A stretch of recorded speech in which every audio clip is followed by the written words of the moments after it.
भगवान सूर्य का अंश था पर सूर्य पुत्र का मान पा न सका।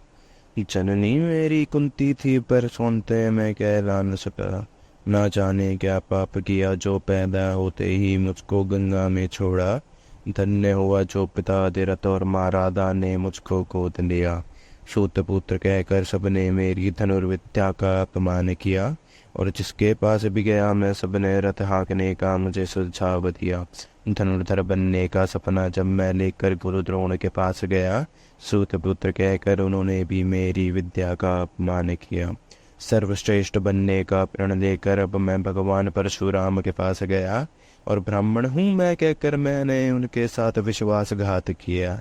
बरसों की मेहनत से मैंने सभी अस्त्रों शस्त्रों का ज्ञान प्राप्त किया, लेकिन सब व्यर्थ सा हो गया जब गुरु परशुराम ने मुझको श्राप दिया। पर मेरे साथ हुए अन्याय को जानकर उन्होंने मुझे विजय धनुष का वरदान दिया और धन्य हो गया मैं जब उन्होंने मुझे क्षमा कर अपना आशीर्वाद दिया। अपने गुरु का आशीर्वाद लेकर मैं हस्तिनापुर लौटा और गुरु द्रोण के अहंकार को तोड़ने में मैं अर्जुन को चुनौती देने पहुंचा, लेकिन सूत पुत्र कहकर उन्होंने मेरा उपहास किया। पर दुर्योधन ने मुझे अपनी मित्रता का उपहार दिया। द्रौपदी ने स्वयंवर में सूतपुत्र कहकर मेरा अपमान किया और उस अपमान के बदले मैंने उसको वैश्या कहने का महापाप किया।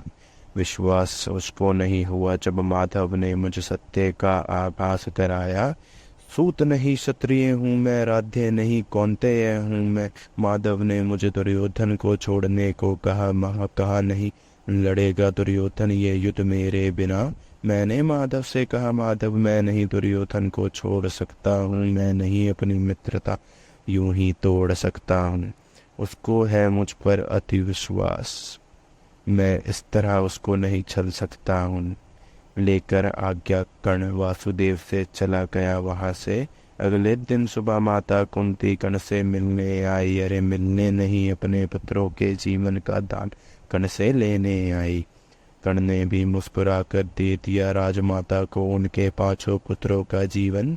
ब्राह्मण का रूप लेकर स्वयं देवराज एक दिन कर्ण को छलने आए। दान में मांग लिया कर्ण से उसका कवच और कुंडल। कर्ण ने उनको पहचानते हुए भी जानते हुए भी कि देवराज छल कर रहे हैं, खुशी खुशी दे दिया उनको अपना कवच और कुंडल। अब शुरू होने को महायुद्ध है, अब शुरू होने को महाभारत है।